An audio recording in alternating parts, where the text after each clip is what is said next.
ओम शांति। आज की मुरली से ज्ञान योग धारणा सेवा की विशेष पॉइंट। ज्ञान, यहाँ तुम गुप्त वेश में क्या कर रहे हो?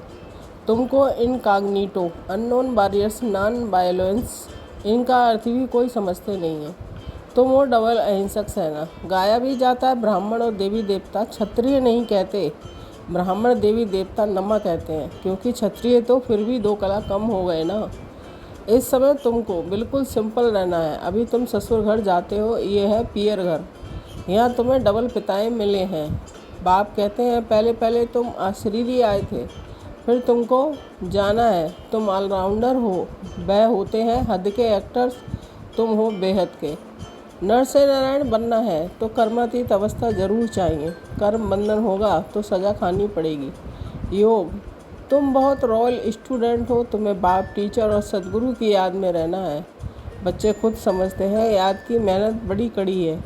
युक्ति बहुत सहज है, सिर्फ बाप को याद करना है। बलियारी है ही एक की, उनको ही प्रभु ईश्वर कहते हैं। ये भी कहते हैं अपने को आत्मा समझ एक परमात्मा को याद करो, बाकी सब सूक्ष्म व स्थूल देहधारियों को भूल जाओ।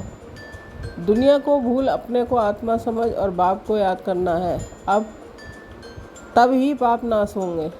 तुमको सिर्फ एक बाप की ही याद रहनी है। चित्र आदि ये सब भूल कर एक बाप को याद करना है। धारणा, सदा ध्यान रहे कि हमारी कोई भी चलन देह अभिमान वाली ना हो। वह बहुत सिंपल रहना है। किसी भी चीज़ में ममत नहीं रखना है। कुसंग से अपनी संभाल रखनी है। याद की मेहनत से सर्व कर्म बंधनों को तोड़ कर्मातीत बनना है। कम से कम 8 घंटा आत्माभिमानी रहे, सच्चा सच्चा खुदाई खिदमतगार बनना है। सेवा, तुम एक छोटे बड़े बाबान प्रस्ती हो।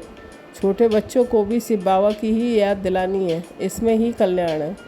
तुम ब्राह्मणों का अलौकिक धर्म है, श्रीमत पर अलौकिक सेवा में तत्पर रहना है। तुम किसको भी समझा सकते हो, विश्व में शांति थी ना, और कोई राज्य नहीं था। स्वर्ग में अशांति हो ना सके। 2 बाप का परिचय सबको देना है, आप समान बनाना है। ओम शांति।